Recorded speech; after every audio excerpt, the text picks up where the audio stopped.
Hello मेरे प्यारे दोस्तों, आज के इस वीडियो में अंतरिक्ष यान वाइजर 2 के बारे में जानकारियाँ इकट्ठा करके हम आप तक पहुंचा रहे हैं। अगर आप इससे पहले वाले वीडियो को नहीं देखे हैं, आपसे निवेदन है कि हमारे चैनल पर जाकर इस वीडियो का पार्ट 1 जरूर से देख लें, तभी आपको यह वीडियो समझ में आएगा। जी हाँ दोस्तों, यह वीडियो का भाग 2 है। आज के इस वीडियो में अंतरिक्ष यान वाइजर 2 के द्वारा भेजे गए रहस्यमयी ब्रह्मांड की जानकारियाँ इकट्ठा करके हम आप तक पहुंचा रहे हैं। तो बिना देर किए हुए वीडियो को शुरू करते हैं। मानव इतिहास का सबसे सफल अभियान वाइजर 2 यह एक मानव रहित अंतर्ग्रहीय शोध यान था, जिसे वाइजर 1 से पहले 20 अगस्त 1977 को प्रक्षेपित किया गया था। यह अपने जुड़वा यान वाइजर 1 के जैसा ही है, लेकिन वाइजर 1 के विपरीत इसका रास्ता धीमा है। इसे धीमा रखकर इसका पथ यूरेनस और नेपच्यून तक पहुंचाने के लिए किया गया है। शनि के गुरुत्वाकर्षण के फलस्वरूप यह यूरेनस की ओर धकेल दिया गया था, जिससे यह यान वाइजर 1 की तरह टाइटन चंद्रमा को नहीं देख पाया था, लेकिन यह यूरेनस और नेपच्यून तक पहुंचाने वाला पहला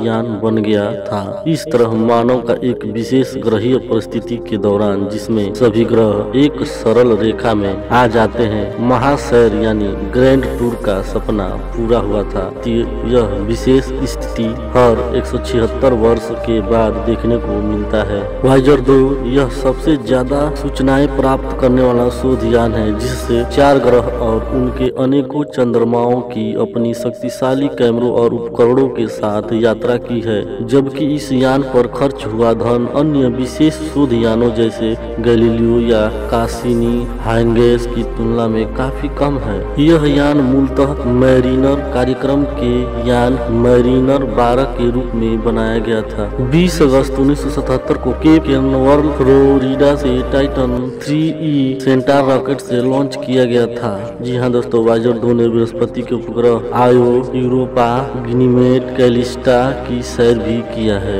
9 जुलाई 1979 को वाइजर गुरु के सबसे समीप 5,70,000 किलोमीटर की दूरी पर था। इस यान ने गुरु के कुछ वलयों की खोज की। इसने गुरु के चंद्रमा आयो की तस्वीरें ली और उस पर एक सक्रिय ज्वालामुखी का पता लगाया। पहली बार किसी अंतरिक्ष पिंड पर ज्वालामुखी का पता चला था। गुरु सौरमंडल का सबसे बड़ा ग्रह है, जो मुख्यतः हाइड्रोजन और हीलियम से बना है। कुछ मात्रा में मीथेन, अमोनिया, जल, भाप, अन्य यौगिकों के अल्प मात्रा भी है। इसके केंद्र में द्रव अवस्था में पत्थर और बर्फ है। इसके अक्षांशों पर बने रंगीन पट्टे वातावरण में बादल और तूफान इस ग्रह के हमेशा बदलने वाले मौसम के बारे में बताते हैं। इस महाकाय ग्रह के अब तक ज्ञात चंद्रमाओं की संख्या 63 यानी 63 तक पहुंच चुकी है। यह ग्रह सूर्य की 11.8 वर्ष में और खुद की परिक्रमा 9 घंटे 55 मिनट में करता है। अंतरिक्ष वैज्ञानिक इस ग्रह का आंखों से और दूरबीन से सदियों से निरीक्षण करते आ रहे हैं, लेकिन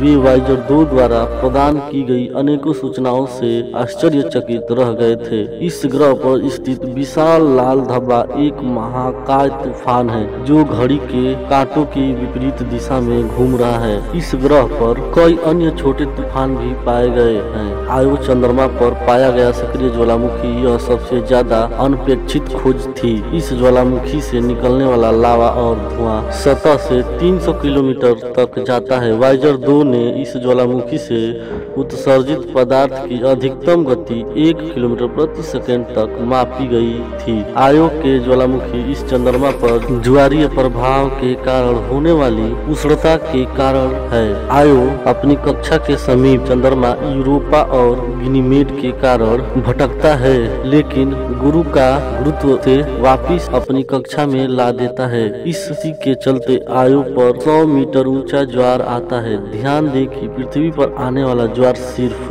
1 मीटर ऊंचा रहता है। आयो के इस ज्वालामुखी का प्रभाव संपूर्ण गुरु मंडल यानी गुरु और उसके चंद्रमाओं पर पड़ता है। जी हाँ दोस्तों, ये ज्वालामुखी गुरु के चुंबकीय क्षेत्र में पाए जाने वाले पदार्थ का मुख्य स्रोत है। इस ज्वालामुखी से उत्सर्जित पदार्थ गंधक यानी कि सल्फर, ऑक्सीजन, सोडियम गुरु से लाखों किलोमीटर दूर तक पाए गए हैं। वायेजर 1 के द्वारा ली गई यूरोपा की तस्वीरों में एक दूसरे को काटती रेखाओं जैसी संरचनाओं का पता चला। प्रारंभ में वैज्ञानिकों ने भूकंप द्वारा निर्मित गहरी दरारें जैसी प्रतीत हुई तस्वीरें कैद की थी। वायेजर 2 द्वारा ली तस्वीरों ने इस रहस्य को और गहरा कर दिया। एक वैज्ञानिक के अनुसार ये किसी पेन द्वारा खींची गई रेखाएं जैसी है। संभावना है कि ज्वारीय प्रभाव की उष्णता के कारण यूरोपा आंतरिक रूप से सक्रिय है। ये ज्वारीय प्रभाव आयु की तुलना में दहाई है। यूरोपा का भूपृष्ठ पतला है, लगभग 30 किलोमीटर मोटी बर्फ से बना है जो शायद 50 किलोमीटर गहरे समुद्र पर तैर रही है। गनीमेड सौर मंडल का सबसे बड़ा चंद्रमा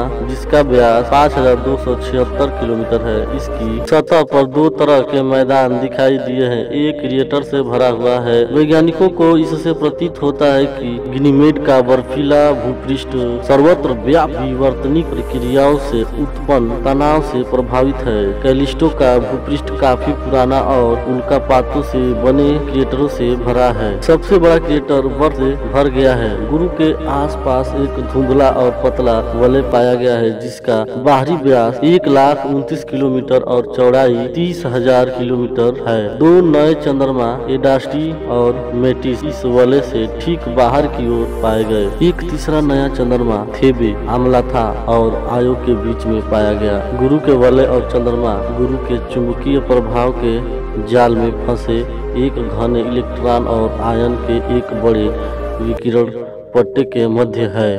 ये कण और चुंबकीय क्षेत्र एक जोवियन चुंबकीय वातावरण बनाते हैं जो कि सूर्य की ओर 30 लाख से 70 लाख किलोमीटर तक और शनि की ओर 75 लाख किलोमीटर तक विस्तृत है। यह चुंबकीय वातावरण गुरु के साथ ही घूर्णन करता है। यह वातावरण आयु से हर सेकेंड 1 टन पदार्थ उड़ा ले जाता है। यह पदार्थ एक अंगूठी की शक्ल में आयनों का एक बादल बनाता है जो पराबैंगनी किरणों में चमकता है। इस वलय में भारी आयन बाहर की तरफ जाते हैं जिसके दबाव से जोवियन चुंबकीय क्षेत्र अपेक्षित आकार से दुगुना फैल जाता है। आयो इस चुंबकीय क्षेत्र में परिक्रमा करते हुए एक विद्युत निर्माण संयंत्र का कार्य करता है। इसके व्यास के साथ 40,000 वोल्ट और 30 लाख एम्पियर की विद्युत धारा प्रवाहित होती है जो कि इस ग्रह के चुंबकीय क्षेत्र में प्रभाव का निर्माण करती है। 25 अगस्त 1981 को शनि के सबसे समीप आया था। शनि के पीछे रहते हुए वायेजर 2 ने शनि के बाहरी वातावरण के तापमान और घनत्व का मापन किया। वायेजर ने बाहरी सतह पर यानी 7 किलो पास्कल पर तापमान 70 केल्विन यानी 203 डिग्री सेल्सियस और अंदरूनी सतह पर 120 किलो पास्कल पर यानी 120 डिग्री सेल्सियस केल्विन तापमान पाया। उत्तरी ध्रुव पर तापमान 10 केल्विन कम था जो कि मौसम के अनुसार बदल सकता है। जी हाँ दोस्तों, शनि यह हमारे सौर मंडल में गुरु के बाद दूसरा सबसे बड़ा ग्रह है। शनि यह हमारे सौर मंडल में गुरु के बाद दूसरा सबसे बड़ा ग्रह है। यह रात में आसानी से देखा जा सकता है लेकिन इसके सुंदर वलय सिर्फ दूरबीन से देखे जा सकते हैं। यह ग्रह मुख्यतः हाइड्रोजन और हीलियम से बना है। शनि के वलय बर्फ को टुकड़ों से बने हैं जिनका आकार एक छोटे सिक्के से लेकर कार के आकार तक है। पृथ्वी से ली गई तस्वीरों से हम सिर्फ शनि के दायां हिस्सा और उस पर उसके वलयों की छाया ही देख पाते हैं। शनि ग्रह के चारों ओर भी कई छल्ले हैं। यह छल्ले बहुत ही पतले होते हैं। हालांकि यह छल्ले चौड़ाई में 25,000 किलोमीटर है लेकिन यह मोटाई में 1 किलोमीटर से भी कम है। इन छल्लों के कारण मुख्यतः बर्फ और बर्फ से ढके पथरीले पदार्थों से बने हैं। वैज्ञानिकों ने एक नई खोज की है जिससे पता चलता है कि शनि ग्रह के छल्ले हो सकता है 4 या 5 अरब वर्ष पहले बने हो जिस समय सौर प्रणाली अपनी निर्माण अवस्था में ही थी। पहले ऐसा माना जाता था कि छल्ले डायनासोर युग में अस्तित्व में आए थे। अमेरिका में वैज्ञानिकों ने नासा के केसनी अंतरिक्ष यान द्वारा एकत्र आंकड़ों का इस्तेमाल करते हुए एक अध्ययन किया और पाया कि शनि ग्रह के छल्ले 10 करोड़ साल पहले बनने के बजाय उस समय अस्तित्व में आए जब सौर प्रणाली अपनी शैशवावस्था में थी। साइंस डेली में यह जानकारी दी गई है। 1970 के दशक में नासा के वाइजर अंतरिक्ष यान और बाद में हबल स्पेस टेलीस्कोप से जुटाए गए आंकड़ों से वैज्ञानिक यह मानने लगे थे कि शनि ग्रह के छल्ले काफी युवा है और संभवतः यह किसी धूमकेतु के बड़े चंद्रमा से टकराने के कारण पैदा हुआ है। केसनी अल्ट्रावायलेट इमेजिंग स्पेक्ट्रोग्राफ के मुख्य जांचकर्ता प्रोफेसर लैरी एस्पोसिटो के अनुसार हमें यह पता चलता है कि ये छल्ले कुछ समय पहले ही अस्तित्व में नहीं आए हैं।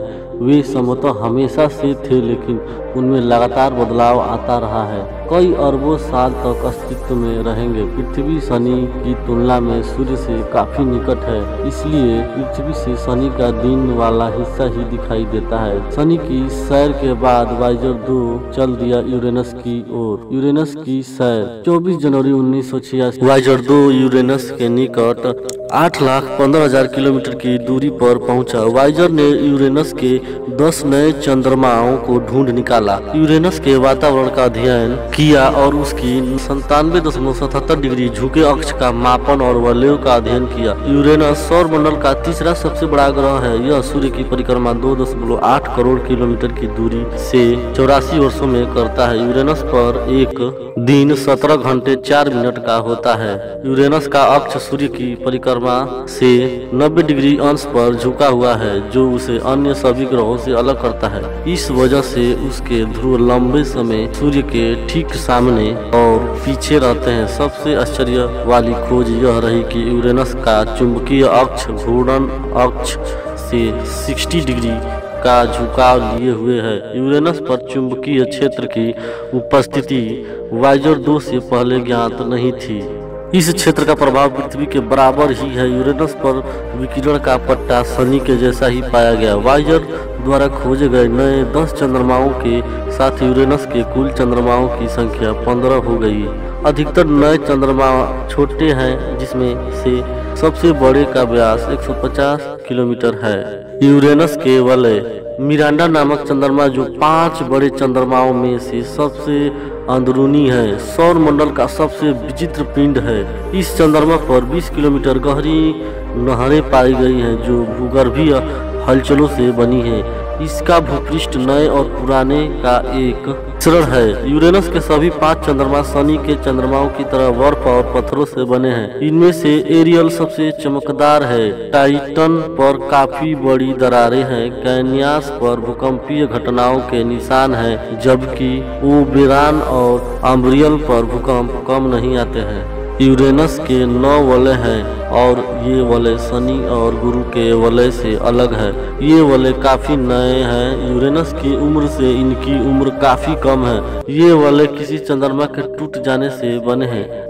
नेपच्यून की ओर 25 अगस्त 1989 को वाइजर नेपच्यून के पास पहुंचा। इस यान ने नेपच्यून के चंद्रमा टिटान की भी सैर की। इस यान ने नेपच्यून पर गुरु के विशाल लाल धब्बे के जैसे विशाल गहरा धब्बा देखा। पहले इसे एक बादल समझा जाता था, लेकिन असल में यह बादलों में एक बड़ा छेद है। नेपच्यून का चंद्रमा टाइटन सौर मंडल के बाहर सुदूर अंतरिक्ष में वाइजर 2 का ग्रहीय अभियान नेपच्यून के साथ खत्म हो गया था। अब यह अंतर खगोल अभियान में तब्दील हो गया। वाइजर अभी भी हेलियोस्फीयर के अंदर है। इस यान पर वाइजर 1 की तरह एक सोने की ध्वनि चित्र वाली डिस्क रखी है। यह किसी अन्य बुद्धिमान सभ्यता के लिए पृथ्वीवासियों का संदेश है। इस डिस्क पर पृथ्वी और उसके जीवों की तस्वीरें हैं। पृथ्वी पर की विभिन्न ध्वनियाँ जैसे व्हेल की आवाज, बच्चे के रोने की आवाज, समुद्र के लहरों की आवाज है। 5 सितंबर 2006 को वाइजर सूर्य से 80 खगोलीय इकाई की दूरी पर था। इसकी गति 1 वर्ष में 3.3 खगोलीय इकाई है। अभी यह प्लूटो से उसके सूर्य की दूरी के दुगुनी दूरी पर स्थित है और सेडना से भी बाहर स्थित है। लेकिन अभी भी यह एरिस क्षुद्र ग्रह के पथ के अंदर है। वायेजर 2 वर्ष 2020 तक पृथ्वी तक संकेत भेजता रहेगा। ऊर्जा की बचत और इस यान का जीवन काल बढ़ाने के लिए वैज्ञानिकों ने इसके उपकरण क्रमशः बंद करने का निर्णय लिया है। 1998 स्कैन प्लेटफॉर्म और पैराबैगनी निरीक्षण बंद कर दिया गया। 2012 इसके एंटीना को घुमाने की प्रक्रिया यानी गायरो ऑपरेशन बंद कर दिया जाएगा। 2012 DTR प्रक्रिया बंद कर दी जाएगी। 2016 ऊर्जा को सभी उपकरण बांटकर उपयोग करेंगे। 2020 शायद ऊर्जा का उत्पादन बंद हो जाएगा। तो हेलो दोस्तों, यह वीडियो आपको अच्छा लगे तो लाइक और सब्सक्राइब। मिलते हैं ऐसे ही रहस्यमय वीडियो के साथ अगले वीडियो में। धन्यवाद।